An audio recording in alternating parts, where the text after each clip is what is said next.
Hello बच्चों, welcome to the guide career counselling centre. NEET 2026 का आपका पेपर हो चुका है। अभी आपको मेडिकल एडमिशन प्रोसेस के ऊपर कंसंट्रेट करना पड़ेगा, डॉक्यूमेंट्स के ऊपर कंसंट्रेट करना पड़ेगा। पूरे डॉक्यूमेंट्स आपको निकाल के रखने हैं। हमारे यूट्यूब चैनल पे ही एक डॉक्यूमेंट्स रिलेटेड एक वीडियो, इस साल डॉक्यूमेंट्स कौन से लगने वाले हैं आपको वो डिटेल में मैंने बताया है, वो आपको एक बार देखना है, आपके पेरेंट्स को भी दिखाओ वो, और डॉक्यूमेंट्स की प्रोसीजर स्टार्ट कर दो। ओके, अभी से ही स्टार्ट करना है। कुछ डॉक्यूमेंट्स के लिए आपको 2, 3, 4 महीने भी लग सकते हैं, तो इसीलिए अभी स्टार्ट करना ये परफेक्ट टाइमिंग है, तो आपको ये स्टार्ट करना है। आज के इस सेशन में हम यहां पे ईएसआईसी कॉलेजेस के बारे में देखने वाले हैं। ईएसआईसी का एडमिशन प्रोसेस स्टार्ट हो चुका है। ESIC medical colleges, dental colleges, BSc nursing colleges के लिए एडमिशन प्रोसेस स्टार्ट हो चुका है। ईएसआईसी यानी क्या? Employ state insurance corporation. ये ऑल ओवर इंडिया में ईएसआईसी कॉलेजेस है।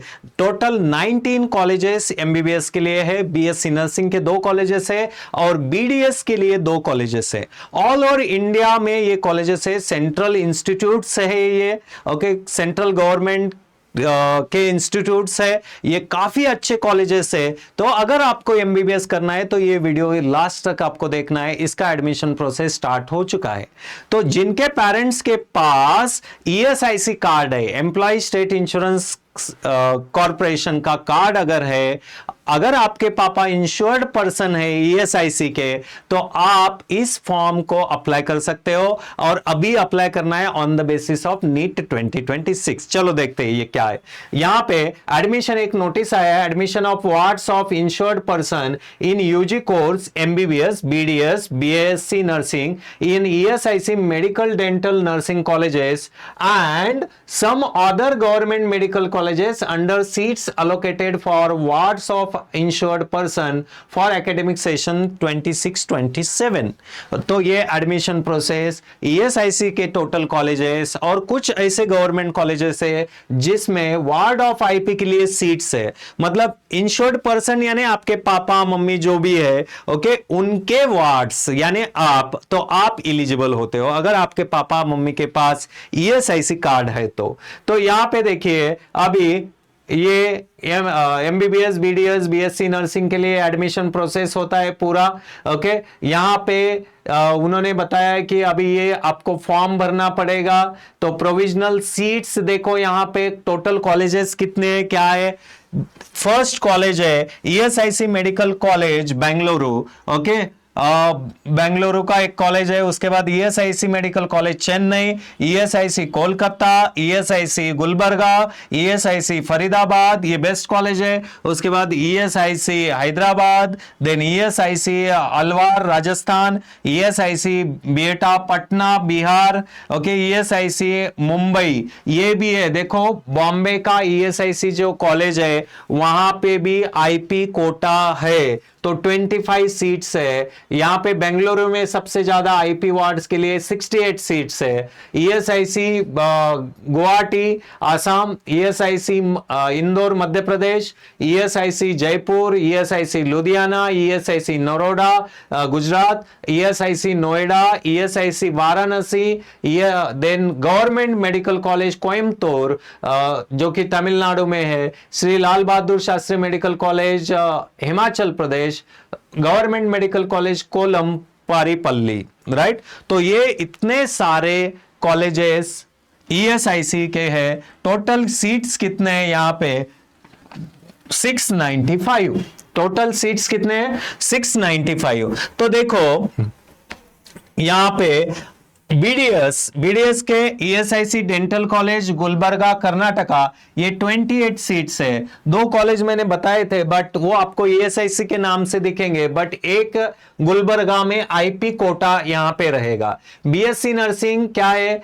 ESIC nursing college Bengaluru, ESIC nursing college Gulbarga. तो ये 2 नर्सिंग के कॉलेजेस है, एक डेंटल कॉलेज जिसमें आईपी कोटा है, और टोटल 19 कॉलेजेस है जिसमें आईपी कोटा है। टोटल 695 एमबीबीएस सीट्स है। ओके, तो अभी देखिए बच्चों यहां पे द रिजर्वेशन जो भी रहेगा, mechanism for filling up of seats allocated for wards of insured person, ये डिटेल में दिया है। यहां पे मैं इंपॉर्टेंट पॉइंट्स आपको बताऊंगा। यहां पे देखिए, आपको ये रजिस्ट्रेशन अभी करना है, बट फॉर्म कब भरना है एडमिशन का? एमसीसी के वेबसाइट पे ही भरना है। जब आपका रिजल्ट लगेगा तब जाके आपको फॉर्म भरना है। बट आईपी वार्ड सर्टिफिकेट का फॉर्म अभी स्टार्ट हो चुका है, वो कंपलसरी भरना ही पड़ेगा। तो देखिए, candidate seeking admission under seats allotted for wards of insured persons will have to fulfil the following eligibility. तो minimum eligibility criteria NEET NMC का तो आप क्वालिफाई करते हो, grouping criteria, percentage criteria, whatever. Applicant must have valid award of insured person certificate issued by ESIC. Okay, आपके पास ESIC ने दिया हुआ वार्ड ऑफ इंश्योर्ड पर्सन, वो सर्टिफिकेट कैसे निकालना है वो भी मैं आपको बताऊंगा। तो ये चाहिए। उसके बाद नेक्स्ट है, ये उन्होंने यूनिवर्सिटीज दिए, वही कॉलेज के कौन से यूनिवर्सिटी आते हैं। ओके, उसके बाद हाउ टू अप्लाई, ये इंपॉर्टेंट पॉइंट है। आपको अगर insured ward of insured person, इसके अंडर अगर आपको अप्लाई करना है तो वार्ड ऑफ आईपी सर्टिफिकेट आपको निकालना पड़ेगा। All candidate must have valid ward of IP certificate for 26-27। तो आपके पास ward of IP certificate ESIC का चाहिए। तो उसके लिए अप्लाई कैसे करना है? तो ऑनलाइन अप्लाई करना है। आपको ऑनलाइन वेबसाइट पे जाके click on the link to be provided on ESIC website. ESIC website पे आपको लॉग इन करना है, और उसमें लॉग इन करने के बाद आपको पूरा फॉर्म कंप्लीट करना है।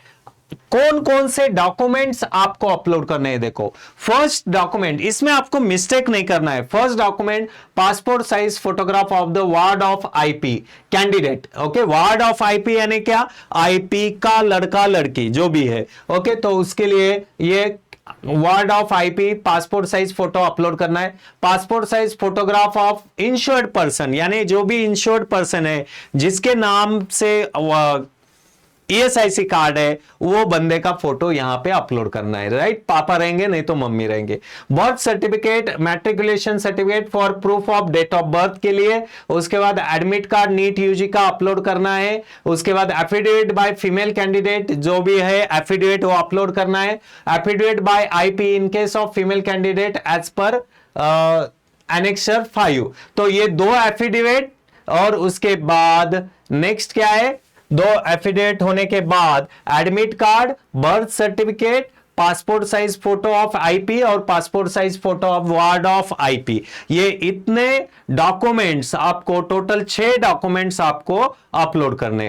Right, system generated ward of IP certificate will be available to download after approval of competent authority. आपका ESIC क्या करता है? ESIC डिपार्टमेंट आपका पूरा फॉर्म चेक करेगा, अगर प्रॉपर है सब कुछ तो आपको आपके लॉगिन में डाउनलोड के अंदर वार्ड ऑफ आईपी सर्टिफिकेट आपको मिल जाएगा। राइट, उसके बाद स्टेटस आप चेक कर सकते हो। ये स्टेटस कंटिन्यूअसली चेक करना है। बहुत सारे बच्चों का ward of IP certificate reject हो जाता है, तो आपको ये कंटिन्यूअसली चेक करते रहना है, इश्यू हुआ या नहीं हुआ, ये सारी चीजें आपको चेक करते रहनी है। उसके बाद यूजर नेम पासवर्ड डाल के आप वो चेक कर सकते हो। डाउनलोड करके 2 कलर प्रिंटआउट आपके फाइल को लगा के रखना है, किसी भी तरह की मिस्टेक उसमें नहीं चाहिए। Right, the link for applying online for the issue of ward of IP certificate would tentatively be activated on 30/4/2026।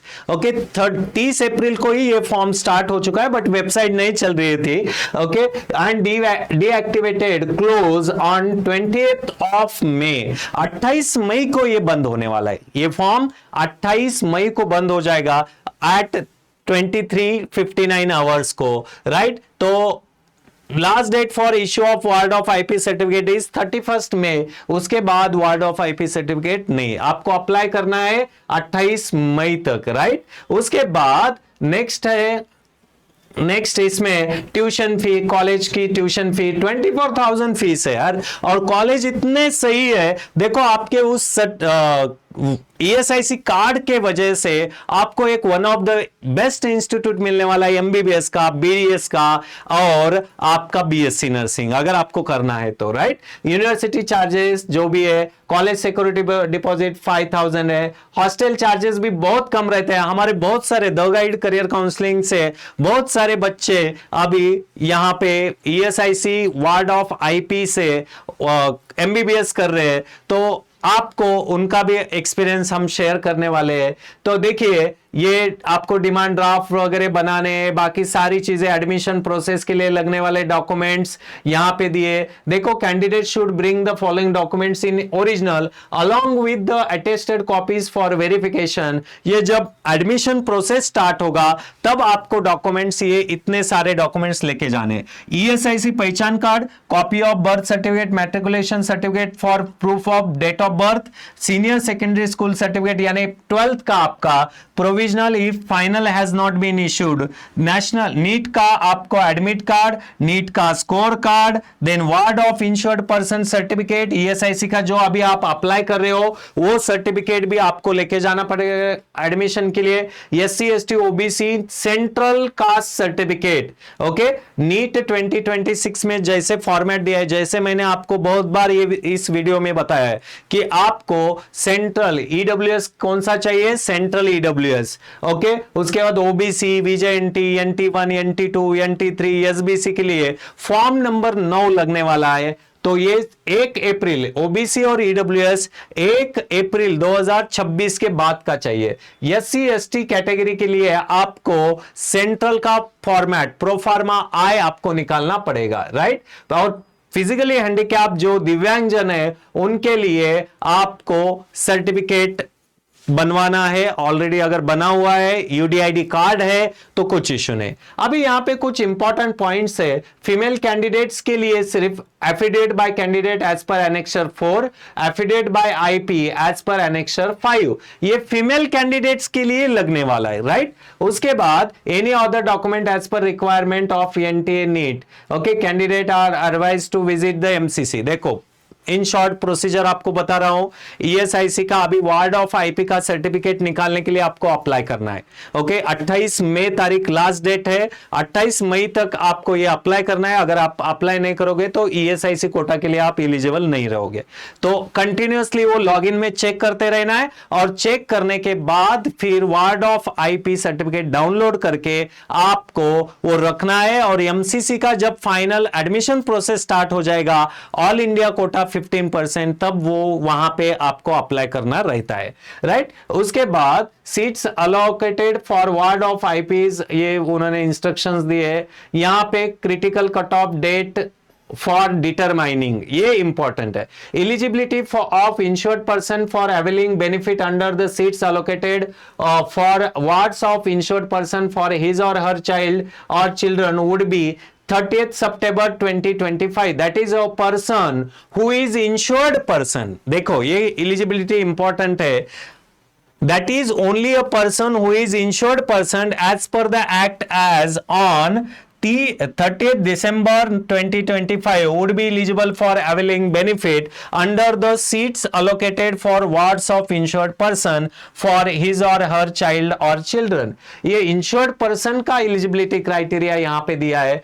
Only a person who is insured person as per the act, okay, would be eligible for availing benefit under the seats allocated. तो ये insured person का eligibility आप respective ESIC department, जो भी आपका ESIC office है नजदीक वाला, वहां पे जाके आप देख सकते हो। तो ये एलिजिबिलिटी क्राइटेरिया यहां पे इस एक्ट के तहत उन्होंने दिया है। The age of dependent male ward of IP, इसका एज का क्राइटेरिया मेल कैंडिडेट का, तो मेल कैंडिडेट का वार्ड ऑफ IP का जो age of dependent male ward of IP है, एलिजिबिलिटी क्या है देखो। Seats allocated for wards of insured person should not be more than 21 years as on last date of submission of application form for NEET UG 2026, that is 8 March 2026। आपका age male candidate का should not be more than 21 years,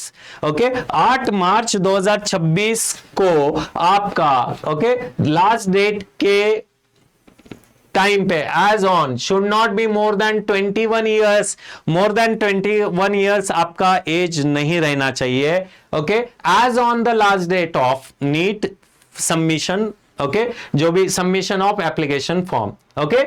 उसके बाद the said date would not apply to dependent unmarried female ward of IP as per provisions of the ESI Act, right? यानी dependent unmarried female का as कितना भी रहने दो वो eligible है, बट मेल के लिए ये एलिजिबिलिटी क्राइटेरिया है, ये आपको एक बार देखना है। ओके, तो ये आपका ESIC के बारे में पूरा इंफॉर्मेशन था। अगर कुछ डाउट है तो डाउट आप कमेंट में डाल सकते हो। यहां पे आपको ESIC का जो फॉर्म भरना है, फिर से एक बार डॉक्यूमेंट समराइज करो। आपको पासपोर्ट फोटो लगेगा, वार्ड ऑफ IP यानी कैंडिडेट का, ओके, मिसमैच नहीं करना है, रिजेक्ट होने के बाद फिर से नहीं होगा, right.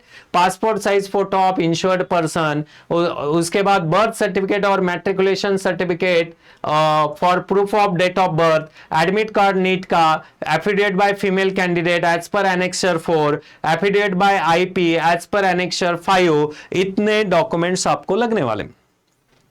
The guide career counselling centre ये आपको ESIC के एडमिशन प्रोसेस में हेल्प करता है, मेडिकल एडमिशन प्रोसेस में हेल्प करता है। ऑफलाइन में वन ऑफ द बेस्ट है द गाइड, अभी ऑनलाइन में आपके सपोर्ट की वजह से वन ऑफ द बेस्ट बनने जा रहा है, राइट। ऑथेंटिक इंफॉर्मेशन मिलता है और हमारा एक्सपीरियंस बहुत तगड़ा है। ऑफलाइन में जिन्होंने काउंसलिंग किया है उनसे पूछ लो आप, ओके। बहुत सारे बच्चे काउंसलिंग के लिए ऑप्ट करते हैं, लीगल वे एडमिशन प्रोसेस है, आपको हम कभी डोनेशन के तरफ नहीं लेके जाएंगे, बाय प्रोसेस आपका बेनिफिट देखेंगे। तो इसलिए आपको 8181919194 इस नंबर पर आपको मैसेज करना है, आपका नाम और आपका सिटी और ESIC लिख के आप भेजो, या आपको जनरल काउंसलिंग करना है तो मेडिकल काउंसलिंग लिख के भेजो। हम आपको एक ग्रुप में ऐड कर देंगे और टोटल एडमिशन प्रोसेस के बारे में हम आपको गाइड करेंगे। ओके, ऐसे ही अपडेट्स के लिए आपको यूट्यूब चैनल सब्सक्राइब करना है, आपके दोस्तों को भी रिकमेंड करना है, क्योंकि the guide one of the best बनने जा रहा है। अभी ऑल ओवर महाराष्ट्र के बच्चे हमें पसंद कर रहे हैं, ऑल ओवर महाराष्ट्र के बच्चे डिमांड कर रहे हैं कि सर और इंफॉर्मेशन इसके ऊपर पोस्ट करो, और हमें बहुत सारी चीजें आपके चैनल से ही पता चली है, तो आपको भी ये इंफॉर्मेशन मिस नहीं करना है। और ये ऑथेंटिक इंफॉर्मेशन के लिए चैनल को जरूर सब्सक्राइब कीजिए। Thank you.